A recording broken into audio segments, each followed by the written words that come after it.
মানুষদের প্রতি বেশ সহানুভূতিশীল এবং মিরাজ বিশ্বাস করে যে নোয়া তাকে বন্ধু হিসাবে গ্রহণ করেছে। অপটিমাস প্রাইম জানায় আর্ট মিউজিয়াম হতে সিগন্যাল পাওয়া গেছে। এই সিগন্যাল একমাত্র ট্রান্সওয়ার্প কি হতে পাওয়া যায়। ট্রান্সওয়ার্প কি এর মাধ্যমে আমরা আমাদের গ্রহ সাইবারট্রনে যেতে পারবো। তাই ট্রান্সওয়ার্প কি আর্ট মিউজিয়াম হতে উদ্ধার করতে হবে, যাতে সবাই সাইবারট্রনে ফিরে যেতে পারে। ট্রান্সওয়ার্প কি আর্ট মিউজিয়ামে হতে নিয়ে আসার বিষয়ে সাহায্যের জন্য মিরাজ নোয়াকে প্রস্তাব দেয়।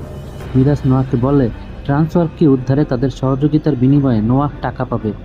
মিরাজ সাথে সাথে ল্যাম্বরগিনিতে রূপান্তরিত হয় এবং বলে যদি নোয়া তাদের সাহায্য করে তাহলে নোয়া মিরাজকে ল্যাম্বরগিনি হিসেবে বিক্রি করে টাকা আয় করতে পারবে। যেহেতু ভাইয়ের চিকিৎসার জন্য নোয়ার টাকা প্রয়োজন, তাই নোয়া মিরাজের প্রস্তাবে রাজি হয়ে যায়। তখন তারা সবাই ট্রান্সওয়ার্প কি উদ্ধারের জন্য আর্ট মিউজিয়ামের দিকে রওনা হয়। এদিকে ট্রান্সওয়ার্প কি হতে যে সিগন্যাল প্রেরণ করা হয়েছিল তা মহাকাশ থেকে